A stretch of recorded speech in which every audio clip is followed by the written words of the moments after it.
Como é que vocês escolhem, já falar de escolha, assim, os temas que são colocados na revista? Ela é construída muito por sensibilidade. Assim, eu vou num evento, encontro uma pessoa e me dá um estalo assim, eu quero essa história para a comunidade. Eu não sei te explicar exatamente tudo, porque ela vai sendo construída e a capa também vai sendo construída no decorrer. Claro, porque tem que ter uma diversidade bem grande. É que assim, as pessoas que são convidadas, nem sempre elas estão disponíveis para escrever, né?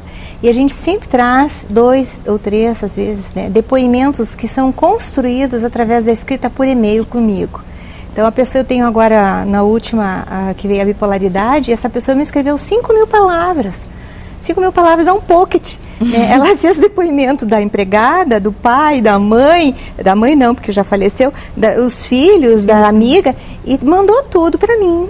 Né? É uma enorme responsabilidade, é um depoimento anônimo, mas veio do norte do Brasil, veio de Pernambuco.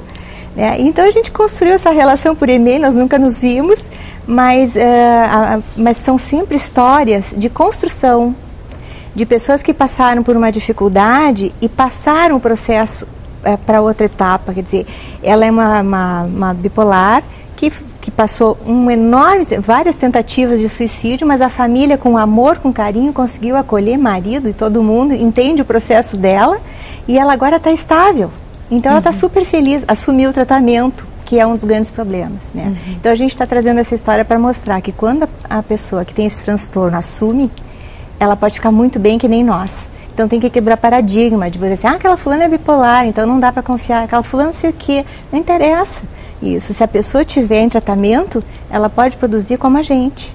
Né? Então foi muito incrível. E foi o exemplo dela, assim. O exemplo dela. De toda a experiência até a aceitação propriamente. Até a aceitação, né? Ela tem filhos, enfim, mas ela diz que o sofrimento dela era tão grande que ela não quer estar viva porque não aguenta. É essa que é a dor. Então ela conta todo esse vai e vem, ela conta detalhes importantes que a gente às vezes acha que nas pessoas que estão do nosso lado é normal. Aquela pessoa é assim, assado. Não, são sintomas já que vão aparecendo.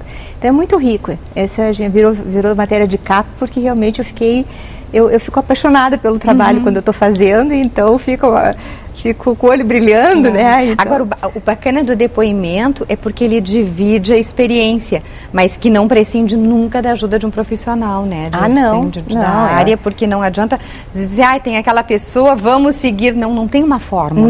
Cada pessoa tem a sua trajetória. Cada um é singular, né? Tem casos muito graves de bipolaridade, né? A gente sabe que no clínicas, e também não é qualquer medicamento que ajusta, não é o mesmo medicamento para cada pessoa, vai experimentando, né? Mas a medicina está avançando tanto que a gente tem que dar esperança. E já vieram histórias assim de longe, assim, de outros estados? Sim, do Piauí já falaram sobre os espaços de cuidados, que era para cuidar ao morar com pessoas com problemas mentais, é uma das primeiras matérias da revista. Salvador, vai vir matéria também dos cuidadores das cidades, né? Vai se construindo, assim, cada evento que eu vou, eu construo uma nova rede. Bom, e assim tu já conseguiste formar redes por várias partes do país. Eu acredito. Sim, a cada lugar que eu vou, eu carrego a revista embaixo do braço, que é o meu projeto de vida, e sempre estou buscando dentro da comunidade as histórias, porque não interessam coisas técnicas e muito rígidas, mas assim aquele dia a dia do cuidador, de que forma ele é cuidado, de que forma ele se cuida, né, de que forma ele passou por um processo de dor e se construiu com aquilo. Então, desde o início, que nós já estamos no ano 3, né, sempre tem matérias relacionadas a pessoas que nos contam as suas histórias. No caso da Lívia, foi tu que procuraste, Lívia? Foi procurada? Foi te procurada? Na realidade, eu estou fazendo um curso de arte e terapia no INFAPA, Instituto da Família de Porto Alegre. E como arte terapeuta que eu procurei a Marilice, pelo fato da Marilice também ser arte terapeuta. Como eu sou, além de contadora de histórias, escritora, e eu tinha feito um trabalho de criação literária com mulheres em 2009, eu pensei, eu vou juntar a arte-terapia, a contação de histórias e a escrita. Então eu procurei ela, eu disse, Marilice, eu quero umas dicas de como trabalhar com escrita, contação e arte-terapia juntas, né? E tu já estás fazendo esse trabalho? E né?